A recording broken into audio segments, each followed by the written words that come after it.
Ibnu Umar mengatakan, sekarang saya melihat ada orang belajar Quran, langsung programnya tahfidz, anak hafal berapa juz dan seterusnya, tapi tidak disentuh keimanannya.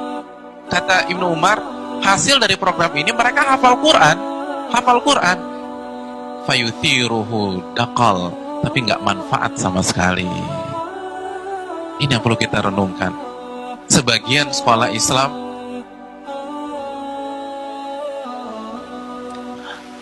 ketika ditanya programnya, kalau program kami hafalan, bandingkan dengan ucapan dua sahabat di atas, kira-kira tepat apa tidak? Iman, bukan hafalan. Itu konsep Nabi. Kalau kita ingin mengikuti sunnah Nabi, ikuti filosofinya, ikuti konsepnya. Banyak ibu-ibu yang sudah belajar, yang menjadi parameter hafalan anak, bukan iman anak. Dan begitu bangga ketika anaknya berhasil menghafal juz 30, tapi nggak jujur, tapi nggak paham tentang tidak memahami konsep tentang waktu, belum yakin Allah itu melihat dan mendengar. Berbeda dengan anak-anak kecil pada zaman sahabat Nabi SAW. Hafalan itu penting, tapi itu bukan utama untuk mendidik anak. Hafalan itu penting, tapi itu bukan yang dinomorsatukan ketika kita membangun sebuah sekolah. Hafalan itu penting, tetapi bukan menjadi segalanya. Yang menjadi segalanya adalah iman. Itu konsep pendidikan. Dan yang dimaksud iman ini bukan iman secara teori, hadirin. Bukan hanya sebatas teori rububiyah, uluhiyah, asma wa sifat. Tapi bagaimana seorang anak benar-benar meresapi. Makanya saya ingin tanya, antum ada yang sudah tamat mengkaji Arba'in Nawawiyah? Bagaimana Nabi mendidik Abdullah bin Abbas? Ketika Nabi SAW bersama Abdullah bin Abbas, apakah Nabi mencek hafalan Quran Abdullah bin Abbas? Enggak. Nabi katakan, ya gulam, inni u'allimuka kalimat, ihfadillaha yahfadka, ihfadillaha tajidhu tujahak.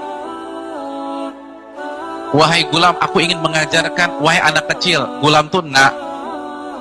Jadi kata Nabi, nak, aku ingin mengajarkan beberapa hal kepada kamu. Jagalah hak Allah, niscaya Allah akan menjaga kamu. Jagalah hak Allah, niscaya engkau akan mendapatkan Allah di hadapanmu. Allah akan melindungi, menjaga dan merawatmu.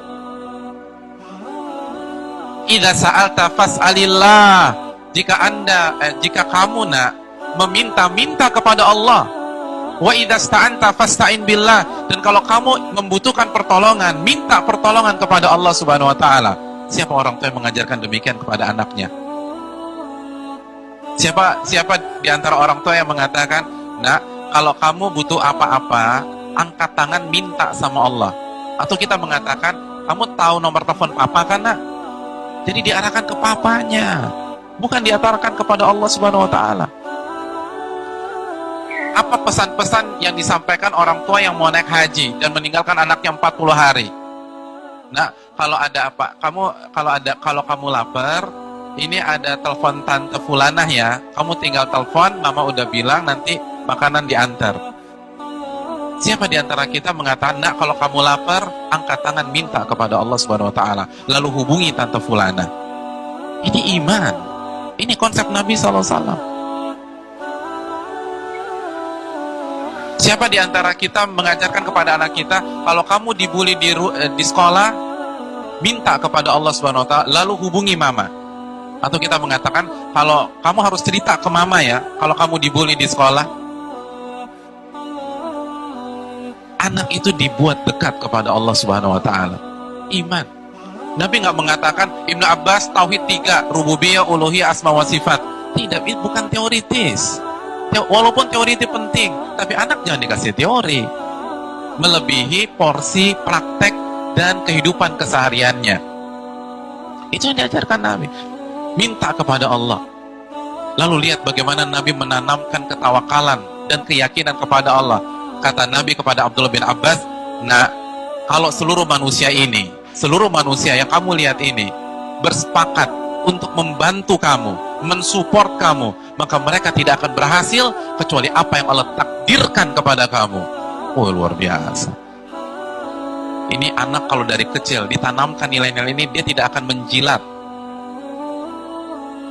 dia nggak akan ngemis sama manusia, karena dia tahu, jangankan satu orang kaya, seluruh orang kaya menjadi donatur dia, nggak ada manfaatnya kecuali apa yang Allah takdirkan kepada dia.